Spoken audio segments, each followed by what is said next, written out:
Made आएंगी या नहीं आएंगी या खुद से काम करना पड़ेगा, ये आपको पता चलेगा इस वीडियो के लास्ट में। तो अभी बज रहे हैं 7 और मैं पी रही हूँ चाय। बेटी सो रही है। एक तो ये इतनी आफत खोर है, ऐसे उठाने का मन नहीं करता क्योंकि सोते हुए हमारे घर में शांति रहती है और इतना आतंकवादी है ये। ऐसे इसके खेल होते हैं, नीचे लेटना, पानी गिराना, पानी में भीगना, कि खुद बीमार पड़ जाते तो हम सोचते हैं यार रजाई में ठीक है, आराम से पड़ी तो है, रात में लेट सोएगी, मेरे और इसके पापा की ऐसी तैसी करके रखेंगे, लेकिन ठीक है अभी तो सो गई है। और आज खाने में बन रही है काली मलका। यहाँ ज़्यादातर लाल मसूर बनती है, काली मिल्का बन रही है। काली मिल्का और अरहर की दाल मुझे बड़ी पसंद आती हैं। बाकी देख चावल नहीं बना पाऊँगी क्योंकि मेरा भी गला ख़राब है, हस्बैंड को भी दिक्कत। So welcome back to my channel. और जैसे आपको पता है कि हमारे यहाँ ना मेड काम करती है, झाड़ू पोछे का, बर्तन का। और कल वो गाँव जा रही है तो आज उसका लास्ट डे था यहाँ पर। लेकिन अब मुझे पता नहीं था कि मम्मी ने 2 मेड से बात करी हुई है कि वो कल आएंगी या नहीं आएंगी, या खुद से काम करना पड़ेगा। और संडे का दिन है, मुझे अपने घर भी जाना है, गायनों को विज़िट करना है, वहाँ से कुछ काम करना है, तो बहुत सारे काम पेंडिंग है। और संडे में टॉयलेट भी साफ़ करनी होती है, हेयर भी वॉश होते हैं, and many more other things. So we need to cross milestone and milestone and milestone. यहाँ बहुत सारी ऑर्गेनिक सब्जी और डिनर में बनी थी मलका की दाल, ये मैंने छोक दी है। ये कलर इसका रोटी बन रही है और उधर पापा के लिए खिचड़ी बन रही है। तो हस्बैंड के लिए लंच डिनर लगा लेते जिसमें पापड़ है, अचार है। उसके बाद मैंने कर लिए थे सारे बर्तन साफ़। ये सैटरडे का ब्लॉग है, सैटरडे इवनिंग में सारे बर्तन साफ़ किए, सारा किचन चमका दी। उसके बाद अब जो वीडियोस आपको मिलेंगी वो नेक्स्ट डे की मिलेंगी। तो जब मेड आती है ना, वैसे तो मुझे थोड़े बहुत बर्तन करने ही होते हैं साफ़, क्योंकि उन्हें भी लगता है कि हमारे घर में वो उनकी ना मेड हमेशा किच करती है कि बहुत बर्तन होते हैं यार, जितने लोग हैं उतना तो खाएंगे ही ना।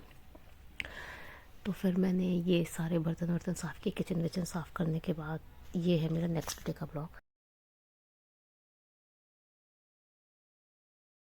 सबसे पहले मैंने उठते सारे जो भी 2-4 बर्तन रात के रह गए थे वो साफ़ करे, सारे में झाड़ू लगाई है। पापा के लिए कल मैंने कुछ नहीं बनाया था, ब्रेकफास्ट में ब्रेड और चाय रखी थी, क्योंकि थोड़ा बहुत काम बनाना होता है ना। तो फिर वही है ना कि और मेरे पैर में पता नहीं कहाँ से चोट लग गई, मेरा पैर बिल्कुल सीधा नहीं हो पा रहा है, चला भी बहुत मुश्किल से जा रहा है। तो ये करने के बाद बर्तन साफ़ करने के बाद बेटी को ड्रिंक फीड कराने के बाद मैंने झाड़ू पोछा निपटाया। झाड़ू पोछा करने के बाद मैंने बना दिया था कि मम्मी को बस रोटी बनानी पड़े, आटा भी गूँथ दिया था, आलू मटर टमाटर की सब्ज़ी भी बना दी थी। उसके बाद मैं नहा धो के चली गई थी अपने मायके में जाने के बाद भी मैं कभी आराम से नहीं बैठती हूँ। ऐसा नहीं है कि अच्छा मम्मी मैं आई हूँ तो मैं मेहमान हूँ, मैं अपने हस्बैंड के लिए खुद ही पानी ला के दूँगी। कभी को होता है पॉसिबल तो उनके लिए जो कॉफ़ी है वो भी खुद ही बना देती हूँ, खाने में भी हेल्प कर देती हूँ, जिससे किसी को ये ना लगे कि नहीं यार हमें, मतलब मेरे जाने पे किसी को देखो 8 साल हो गया शादी को, तो उनके घर से तो एक मेंबर चला गया है। तो अब जब हम जाते हैं तो एक काम तो बढ़ता ही है, तो वो काम में किसी का नहीं बढ़ाती। जहाँ भी जाती हूँ मैं थोड़ी बहुत हेल्प कर ही देती हूँ। और बर्तन साफ़ करने के बाद, नाश्ता बनाने के बाद यहाँ कर रही हूँ मैं झाड़ू पोछा। और ये जो आप बर्तन देख रहे हो ना, ये जो टिफ़िन रखे हुए हैं रेड और स्काई ब्लू और रेड कलर का, ये जो कैसरोल है ये मेरे घर से आया हुआ था, मेरी बहन के यहाँ उसकी शादी की सालगिरह थी, उसने खाना भर के दिया था। और जो कैसरोल है उसमें मम्मी ने खीर भर के दी थी, मेरे भाई का बर्थडे था तो प्रसाद की खीर और खाना वाना भर के दिया था। तो इनको मुझे घर लेके जाना था तो मैंने निकाल लिए कि मुझे याद रहेंगे। और अब हो गया झाड़ू पोछा, बर्तन खाना वाना मैंने सब बना दिया। अब टाइम है मेरे नहाने का। तो मैंने कल टॉयलेट साफ़ नहीं करी थी, मैंने कहा कभी और कर लूँगी, क्योंकि डॉक्टर के यहाँ भी जाना है। और डॉक्टर के यहाँ अगर लेट हो गए तो वो हमें विज़िट नहीं करेगी, वो एंटरटेन नहीं करेगी।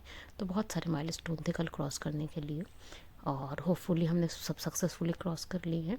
डॉक्टर के गई, क्या क्या हुआ, क्या क्या बात हुई, अगर आपको जाननी है तो आपको नेक्स्ट ब्लॉग के लिए मेरे चैनल को सब्सक्राइब करना पड़ेगा, मुझे प्यार देना पड़ेगा, उतना ही। और मैंने कल कुछ ख़रीदारी भी करी है और अब मैं कर रही हूँ दोपहर के खाने की तैयारी। संडे में ही मम्मी पापा के लिए सब्ज़ी बना गई थी, आटा गूँथ गई थी कि जैसे मम्मी को ज़्यादा कुछ करना ना पड़े, क्योंकि मेड नहीं है। तो 2 दिन तक हमारे यहाँ 2 दिन तक हमने ही काम किया है, उसके बाद मम्मी ने मेड लगा ली है।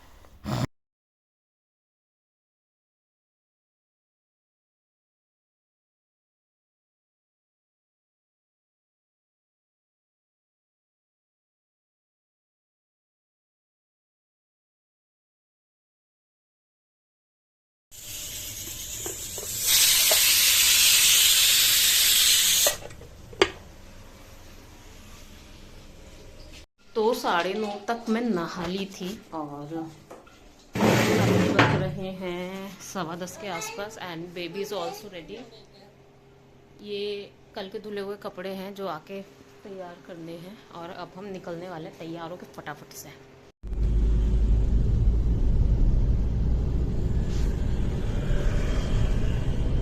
है ना, बड़े टाइम बाद मेरी मम्मी के हाथ का खाना खाया। वहाँ से विजिट करने के बाद घर आके लग गई थी भूख। पहले चिकन वाली के पकौड़े, उसके बाद मम्मी ने बनाई थी कचौड़ी, आलू की सब्ज़ी, पनीर की सब्ज़ी। ये मैं वही दिखा रही हूँ कि माँ के हाथ का खाना मिलता है ना तो टेस्टी भी बहुत लगता है। जब शादी से पहले माँ की इतनी कदर नहीं थी, शादी के बाद पता चलता है यार माँ क्या होती है।